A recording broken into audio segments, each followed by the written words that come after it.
Hi there, and welcome to my review of Phantom Thread.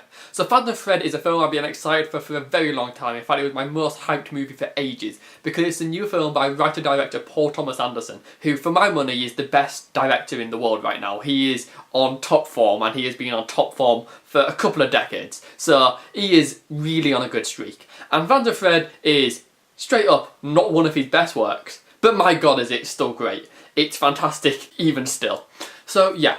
The basic premise follows Daniel Day-Lewis as Reynolds Woodcock, who is a respected dressmaker in 1950s Britain. His life basically consists about making dresses for the rich and famous and the very well respected in society. His sister looks after the day-to-day management of that sort of business, and he falls in love with a waitress, who then becomes his muse and his lover.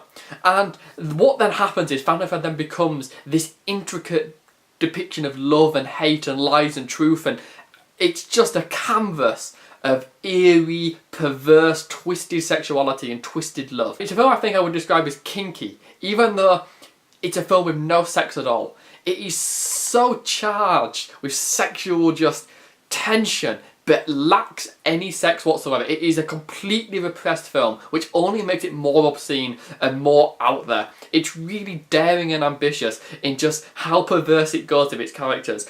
The characters find love through pain and through hate. Characters lie to each other all the time, but they signal the truth. No one is ever honest in the film, and no one ever really knows what they're doing. It's all really messed up.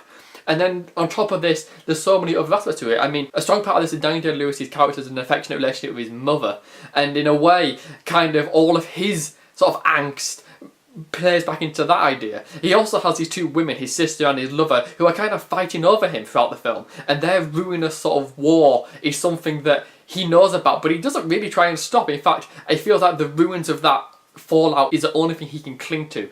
There's so many ways that this film is textured and layered. It's a film I want to re-see and analyse and talk about and just keep on analysing, because I think there's so much to it.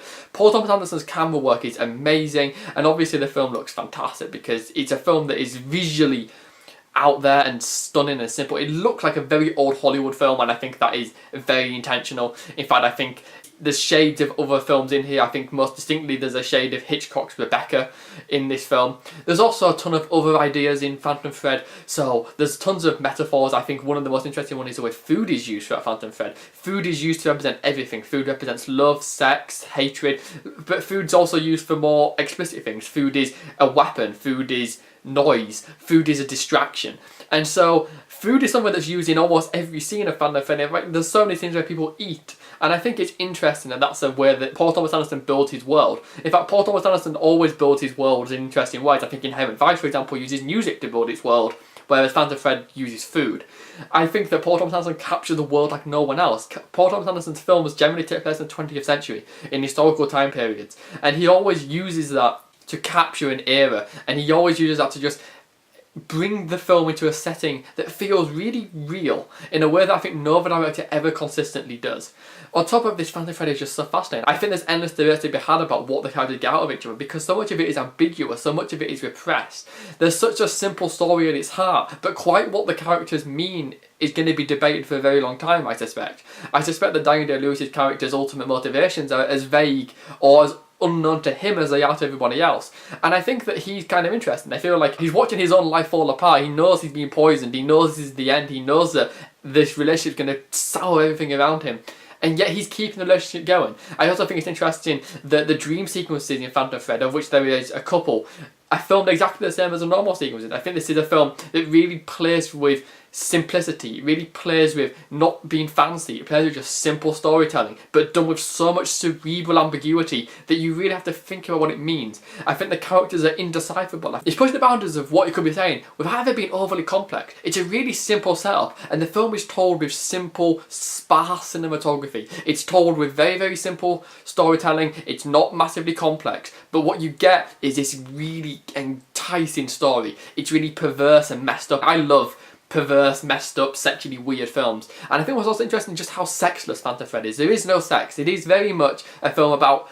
kinky and perversity and weird love and weird relationships, but it isn't about sex. It doesn't have sex on screen. It's only about sex in the inner space, in the way people think, in the way people are sexually. It's not about sex as a physical thing, and I think that's so interesting. I also think there's so many ways to look at this film in terms of what it could be just as a character piece. It's so open to trying to work out what the characters are. It's very interesting. The music by Johnny Greenwood is fantastic, as Johnny Greenwood music invariably is.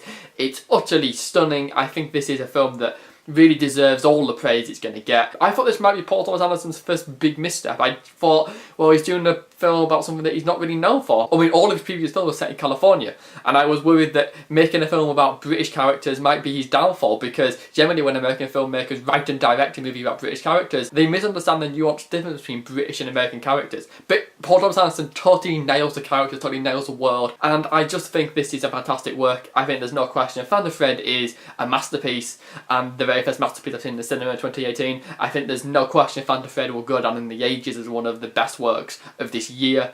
It is fantastic, utterly amazing, recommended, definitely check it out. If you've seen Phantom Thread, I'd love to hear your thoughts. Please leave me a comment. If you like this video, please give it a like and subscribe if you want to hear more from me, because I post reviews all the time. If you want to keep up with what films I'm watching, you can follow me on Letterboxd or Twitter, links in the description. And Phantom Thread, it's a masterpiece.